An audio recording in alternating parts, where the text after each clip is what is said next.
Welcome back to the Penn News Hour, coming to you from the studios of Free People Radio, right here in Minneapolis, Minnesota, the belly of the beast, where we suffer communism in the upper Midwest. David Penn, your host, glad to be back with you. We're going to look at a clip from one of the one of the purveyors of disinformation, misinformation, and a little bit of truth, Professor Jeffrey Sachs from Columbia University, someone who is very prominent, very impactful, and someone that we're watching very closely here at Free People Radio. Let's listen to a clip from Jeffrey Sachs. We may stop and go through it together. The U.S. political system hates China. Why? Because China's big and successful. And so that the U.S. hates. Can you stop that for a second, please? So the U.S. hates China. That's not necessarily hegemonically true. We have a lot of political leaders in this country, and I mean a lot of them, from Mitch McConnell to Joe Biden to Gavin Newsom, who are inextricably linked to China. Their fortunes and futures, both economically and politically, are based on their integration in one world government, one world economy, and one world currency, which is anchored by China and all things Chinese. So when Jeffrey Sachs says that the American government hates China, not true. Maybe in some circles, we've got some policy people that are threatened by China and are going to seek to contain it. And we certainly have citizens that hate China. But I'm going to just tell you, as an American citizen, I've done a lot of business in China for a long time. I have no hatred for the Chinese people. I have no fear of the Chinese people. Uh, the Chinese people just want to make money. My fear is of leadership that are unwilling to set the stage for a more equitable relationship with China and our other trading partners. I fear those people. And I also fear the neocon warmongering war hawks that will use any excuse to get money to feed the beast of the military industrial complex. Let's continue. It's a rival, it's a competitor. And so this is the one thing he left on. Now he's going to mess up everything with this too, because in a trade war between the U.S. and China, China wins. Stop it, please. Jeffrey Sachs came out and he was very critical of the United States relative to the war in the Ukraine and also to U.S. foreign policy in the Middle East, even going so far as to say, and he is a American Jew culturally, going so far as to say that Jews control American foreign policy, which is a very bold statement coming from a cultural Jew and someone with as an esteemed record in politics and government as Professor Sachs displays.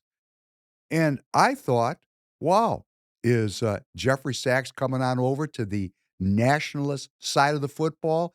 Has he made a conversion? Because I went through that conversion myself.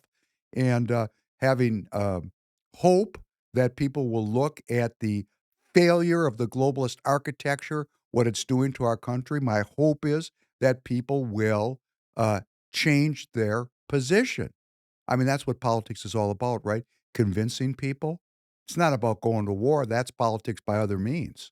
So we want to, with eloquent dialogue, eloquent rhetoric, convince people of the righteousness of our position. And I've been a firm critic of globalism. You can come see it on the Professor Penn podcast on YouTube, Rumble, wherever you go to get your podcast material. There's 200 podcasts, and the theme through all 200 is the failure of the globalist system. And Jeffrey Sachs clearly sees its failure in terms of war and foreign policy around war, but he hasn't given up the ghost of globalism. What he believes is that if we could just return the military industrial complex and its political minions to a more forthright and honest kind of a foreign policy, it'd all be good, which is completely hopium. It's hopium. Because and then when it comes down to the real issue of international trade, the international trading system, one world economy being the Trojan horse, free trade being the Trojan horse of one world government, on this issue, Jeffrey Sachs is a firm supporter and even goes so far as to predict that China will be the winner in this trade realignment. And how could he predict that? Well, how he predicts it is he just makes a fortune telling. He's a fortune telling. Every pundit right now, if they were really frank about things, honest about things, could only say, we don't know what the outcome is going to be. Because we're in a moment of history which is unprecedented. Unprecedented. So, all of the various factions and forces that are being brought into this play, their decisions, how they're going to act, really is truly unknown. So, the ultimate outcome of winners and losers, uh, you can make a guess, but don't act so sure about it with your PhD, Professor Sachs. Let's continue. China does not depend on the U.S. market very much. It's about 12% of China's exports. China will do just fine. Stop it, please. Yes, that may be true. It's about 12% of China's exports from China, which 12% is a big percentage if you lost it all, which as of today at 145% tax, it's all gone except for the electronics, which are continuing to enter at 25%. But the tax of 145%, which is currently imposed, is a game stopper, a show stopper. So that's 500 billion going to nothing. But the Chinese have repositioned their manufacturing infrastructure all around the world. Cambodia, Vietnam, Thailand, Indonesia, Malaysia, Pakistan, Morocco, and Serbia are now home, and Mexico are now home to Chinese workshops that have been internationalized both to pursue an international manufacturing footprint and to also evade anti-dumping duties imposed by many countries, not just the United States, but the European Union and Brazil and India, just a few for example. So when you take all of those other countries and look at the output of all those workshops, the deficit with Chinese companies is 1.1 trillion. And if the Trump administration stresses that entire piece of business, which it has started to do with its recent imposition of an over 3,000% tax on solar panels from Cambodia, claiming that China was providing transnational subsidies to Cambodia, as well as Vietnam and Malaysia and Thailand, this implication that there's transnational subsidies that can be countervailed, that is a threat to the entire Chinese global manufacturing empire. Let's continue. It's just dumb policy. There's no more, sorry to say it, there's just no more explanation to this than that. It makes no sense. Now, it raises, if I could, just one last point. Okay, stop, please. This is a PhD, Columbia professor. His summary statement is this is dumb policy. In other words, he's saying President Trump is dumb with a picture of Peter Navarro, another professor, that Peter Navarro is dumb. This is called an ad hominem attack. When you go to an ad hominem, when you attack people personally on their personal attributes like they're dumb, you don't have an argument. You just have a label. This is not very sophisticated. You don't need a PhD to call people names. Let's continue. How can this happen when it makes no sense? And that people should understand, we are in one-person rule in the United States. Our political system is in a state of collapse. What President Trump did is an emergency decree Everything he does is an emergency decree, Stop literally. again, please. Yes, it is an emergency. What Jeffrey Sachs is about to say is that the one person rule, the use of these emergency decrees, is the slide into totalitarianism.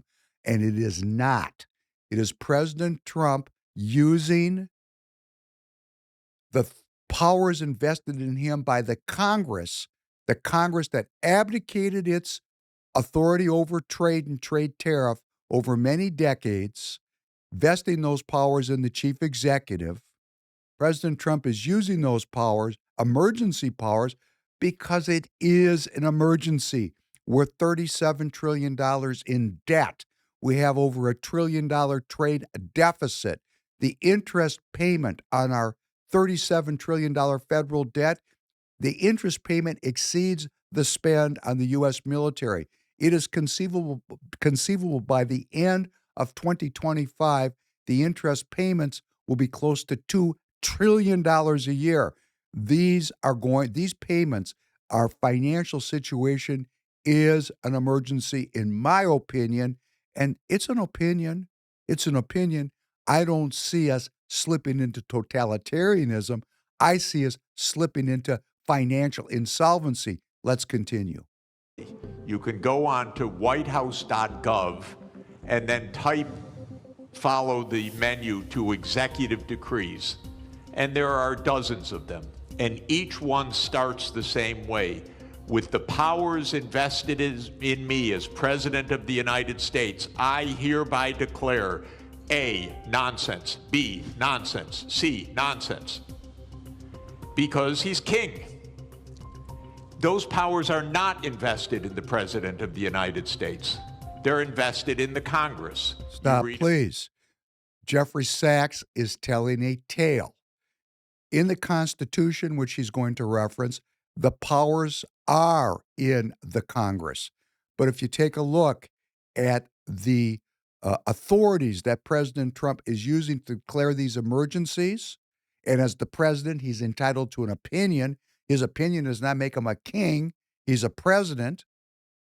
Those powers were given to the president by the same Congress that Jeffrey Sachs is claiming that the president is usurping their powers. It's just not true.